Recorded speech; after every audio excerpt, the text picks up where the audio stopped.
right, what's up everyone? Back at it again. It is DW Darkwing Dead. I want to thank you for swinging on by and checking out today's video. If you're like me and you're a big fan of all things 3D printing, before you leave today, make sure you click that subscribe button. Come back and see me as I have a long list of videos that are going to be due on deck this year in 2025. In today's video, I am going to show you the latest helmet I printed in my Marvel room. If you are a regular to the channel, you may have seen the Marvel room. You may have seen how cluttered and crazy and how there's helmets and props everywhere. You're probably thinking, where is this helmet going to go?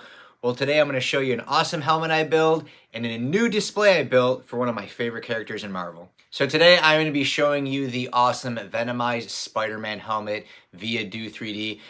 This is long overdue. I was super inspired to do this helmet as I seen Venom: The Last Dance. Of course. I was like, man, you know, Venom and Spider-Man, they're my favorite characters, and Spider-Man kind of has his own corner in the Marvel room, and Venom has some stuff, but it just didn't serve justice to how impactful this character is and how impactful I feel it's going to be in the next phase of the MCU. So I seen this file and I knew I absolutely had to do it, had to change some things around in the room to display it. So today I'm going to show you that helmet and show you how I made a new display that came out looking awesome.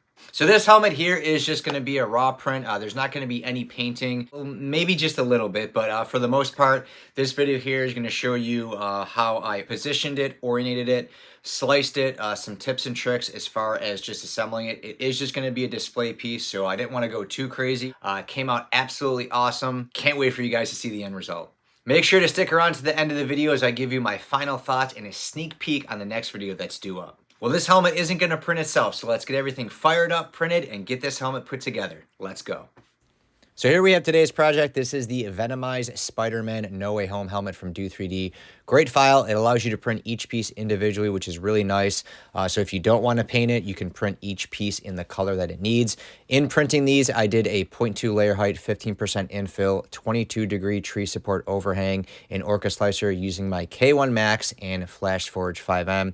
For more details on the settings I used, check out my Deadpool or Wolverine build. I did use my good profile for this helmet. In the description, I'll leave a link which will give you access to my print profiles and settings that you can download off of a Google Drive and import them into Orca Slicer. Everything printed good. The only curveball was the hood part. It did have to be printed on the rear to conserve filament, time, and ensure the print wouldn't fail. So the supports did leave some marks, which you can see here. A torch or lighter can help reduce the effects. They aren't terrible, but I also wasn't super concerned, this being a display piece. It'll be up mounted on the wall. You'll never see it. And the rest of the Venom hood came out smooth as butter and looked really great. I do recommend turning down the K1 to its stable setting when doing a color raw print, or just reducing your wall, infill, and acceleration speeds by 25 to 40% for a cleaner, crisper result. This model does have the magnet slots, but we're just going to weld everything due to it being a display. Everything fit and lined up good, but what about those infamous stripes on the mask? Well, the best result is going to be taping, so away we mask.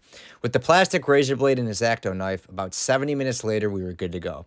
And you know, using a brush, it's just kind of risky catching an edge or a smudge, and some of the web crevices were really thin and hard to get at, so I decided to go this route, and I'm really glad that I did. After a few coats of black primer and drying for 25 minutes, it was time to see how it came out, and boom, not too shabby. I didn't do the back because it'll be covered and you'll never see it, but the areas we did do came out great, precise, and uniform. After welding the rear piece on and Venom's eyes, we can start to put this piece together. I welded the inner seams on Venom to hold it together, but you can see how the Spider-Man helmet, it's just kind of flopping around. So I added some hot glue to temporarily hold it in place, then welded it on the interior for a more permanent hold. Don't be afraid to use dabs of hot glue for minor or thin pieces like the mesh eyes here. It's perfect for those and holds great. After everything cooled down, we gave it a once over and a sneak peek. Let's get this guy up on display. Off to the Marvel room. All right, making my way to the Marvel room to show you the new display. And the good thing about getting this display is I was able to get the Marvel room cleaned up because it was still kind of messy from the holidays and all kinds of projects I had laying around. Go Bills. So it's nice to get the room a little bit more organized here. I'll give you a look at the display real quick. So there it is.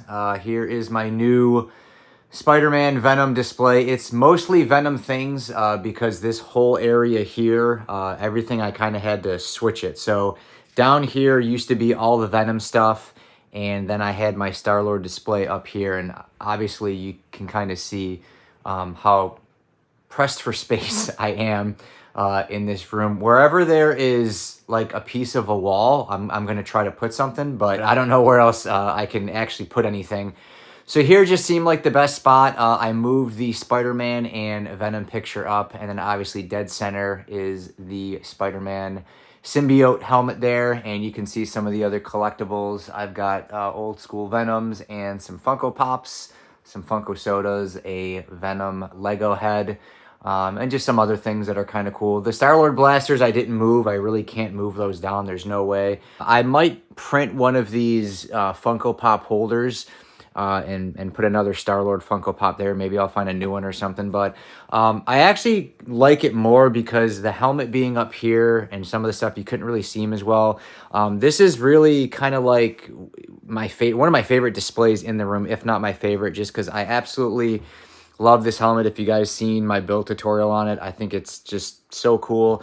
This is all my stuff I use for my Star-Lord cosplay when we go to con events. I may incorporate some new Funko Pops. I did add these two here. This is the symbiote, so that goes perfectly with the helmet right there. But like I said, I'm very, very pressed for space, on top of the fact that my geckos keep having babies, and now I've got lizards on the shelf. So I don't really know what else I could do, you know, in this room. I've replaced these. I'd love to add this Venom, even though his tongue fell off here. Paint this and everything to the display over there. So much to do in so little time. So a cool addition. I was shocked I was able to pull that display off, and kind of shocked I was able to pull that one off, but wanted to give you guys a look at the new display. Of course, drop me a comment and let me know what you think. The Marvel room is definitely an ongoing project. Who knows, with the new year on us, what new movies and shows will inspire a new build, but I wanted to show you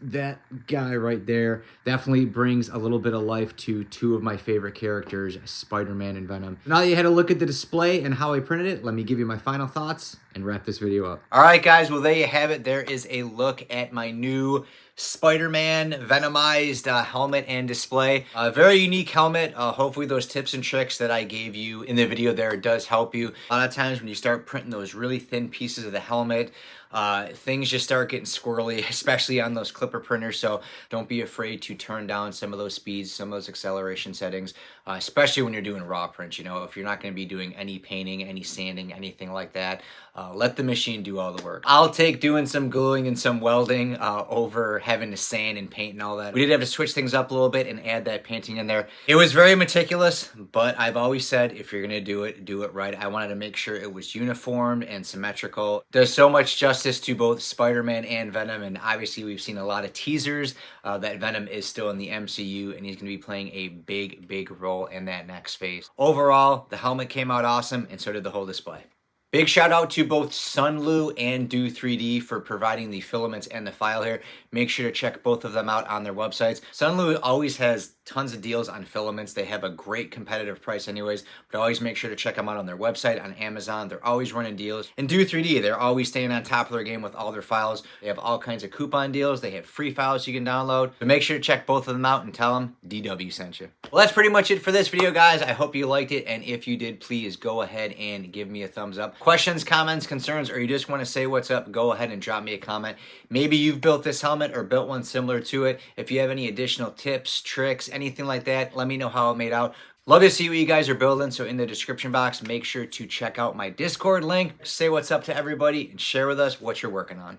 Lastly, if you do enjoy all things 3D printing, cosplay, DIY, tutorial builds, comparison videos, showcase videos, all the stuff I'm doing on the channel, make sure to click that subscribe button. Right now, I am trying to finalize the filler primer test volume 2. I know this is a video that a lot of you guys have been asking for. The problem was some of the filler primers were discontinued or are going to be discontinued. I had to change things up, add some new ones, get rid of some old ones. I do have a couple other helmet build videos that I'm going to be throwing in there for you guys. So make sure to stay on top of everything that I'm putting out. Click that subscribe button, hit that notification bell. Make sure to come back and see me. Well, that's a wrap on this one, guys. I have got to get moving on to the next project. Don't forget to give me a thumbs up, drop me a comment, and click the subscribe button. Until next time, it's DW out. Later.